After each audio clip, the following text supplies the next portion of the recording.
Но скажу честно, что интересно мне читать статьи Туяны Николаевой, Константина Гетманского. Еще мне нравится иногда читать статьи Андрея Яна, Диляры Батудаевой. Вот. На самом деле не так много интересных авторов, которые, опять же, почему интересно? Потому что они пишут свои какие-то любопытные мысли, они пишут хорошим языком, что редкость сегодня не только в журналистике, а вообще, потому как то, как мы говорим, и в частности я, далеко от идеала. Я очень люблю, когда люди хорошо говорят и пишут, когда у них речь насыщена образами, когда она без слов паразитов, такая вкусная, красивая, и ты просто слушаешь этих людей и понимаешь, опять вспоминаешь эту фразу, которая была написана у нас на стене в классе по литературе: «Богатство языка есть богатство мыслей, и кто ясно мыслит, тот ясно излагает». Вот. Ну, так.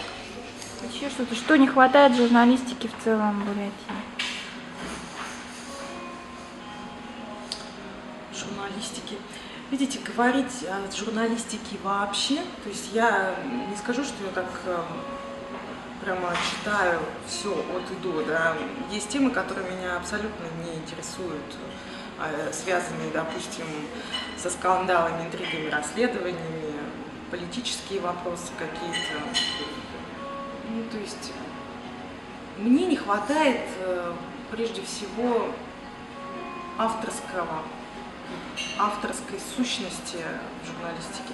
То есть понятно, что да, нужно излагать факты и никак их не интерпретировать. Но, извините, излагать факты нужно тоже очень изящно.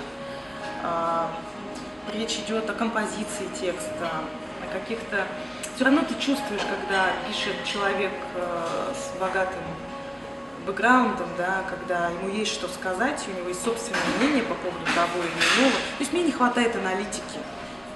Самое главное, вот мне не хватает аналитики. Я хочу